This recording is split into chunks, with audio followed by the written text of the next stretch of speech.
You know, it's a fact of life that most military members have run across at least once in their careers, and that's family separations are no fun. My wife and I got a small taste of that last month when I was sent to Torrejon Air Base, Spain for some training. Now, while I was there, I encountered a group of other unaccompanied folks serving at Torrejon. And you know, it's hard enough for us grown-ups to take the separation, but these folks were high school students, and their parents are stationed right here. 3:20 p.m. It could be any day, and at Torrejon High in Spain, school's out. And just like any high school scene, students are streaming from class, catching up on the latest good gossip, and of course, thinking about getting home.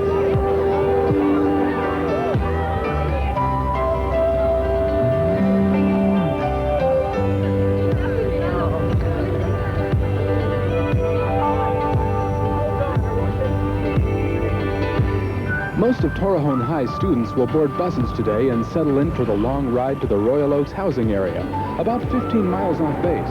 But a handful will find their way to this building. The sign may call it a residence hall, but the kids who live here call themselves the dormies. They range in age from 15 to 18, and their parents are stationed a lot farther away than base housing. Countries like Somalia, Madagascar, Saudi Arabia, and Yemen. Bases too small to accommodate high school students in their junior and senior years.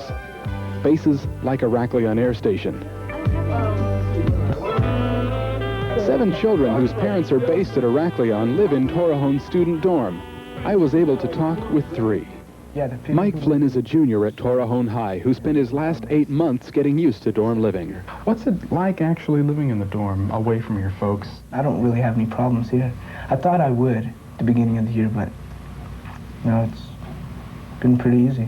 You know, you miss your parents and you miss mom's cooking and everything, and we have to eat at the chow hall, and it's usually not the greatest thing in the world, but you get used to it. After, you know, you get sponsors, which are people that sign you out to go live with them on the weekend or something. They take care of you and you have fun. We spoke to Mike's parents, James and Mine Flynn, at their home in downtown Iraklion. They recall the initial separation. I didn't like it. No, I really did miss him. But no, I've gotten used to it. I noticed a big change in Mike when he came back Christmas time. I think it does a lot for the kids. It puts them out on their own, and a lot of them want that. Sandra Duvall could probably write a book on family separations. She has 2 kids at Torrejon, and when we talked to her, her husband Cliff was TDY at the NCO Academy. Her daughter Jenna is in her 2nd year at Torrejon. Yes, the first year was unbelievable. Jennifer, it was very hard for Jen to leave home, never having left home before, and going that far away, and us not at even home. I appreciated if it hadn't been for a telephone, we could never have made this. I talked to Jenna in her dorm room at Torrejon, and she knew exactly what Mom was talking about. Well, last year it was really hard on my mom. Yeah. When I first, you know, she'd call me all the time, oh, I miss you, you know, and I used to get really, really homesick. And like on my birthday, you know, my first birthday by myself, you know, and she called, we kept getting cut off, and I was like, oh, this is so awful, I can't believe this, you know. We've always had a tradition in our family that on their birthdays, we call as early as we can in the morning and sing happy birthday. And this has been going, my oldest daughter's 30 years old. This has been going on all these years. And on Jennifer's birthday, I had called her like 3 days before her birthday and said, happy birthday to you 3 days before your birthday. And then we did 2 days before your birthday. And the day of the birthday, I couldn't get through. And I tried and I tried and I tried, and I couldn't get through. At about 10 minutes to 8, this very sad, crying child called me and said, Mommy, you didn't sing happy birthday. And I said, oh, Jennifer, I've been trying for an hour, and I couldn't get to you. So I sang happy birthday, and we both cried, and it was okay, but it was an awful experience.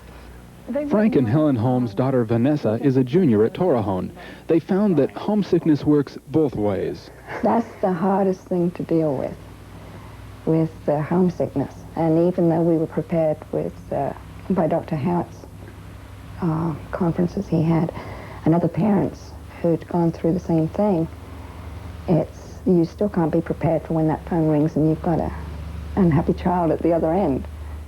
Their daughter Vanessa says it's no picnic starting out, but everyone pulls together. It was about a month after I first got here. That's when I got the initial shock. It was like, oh, I'm away from home. But as it comes together, everybody has the same feelings, and it happens about the same time, so everybody just can talk to everybody else. And one thing that's really important about it here is the dorm is one big family. If somebody has a problem, it's everybody's problem. Family was a term I heard used often to describe the atmosphere in the dorm. You know, you really don't get in fights here, argue with anyone here, you know. Everyone just knows everyone, they get along. As soon as everybody got used to new people and a new environment, we were so close. It was just like family. People help each other. Yeah. And that's what's really great, because that helps everybody make it through the times, is when everybody's helping everybody else. Kids helping each other and looking out for each other helps Iraklion's dormies keep it together a long way from home.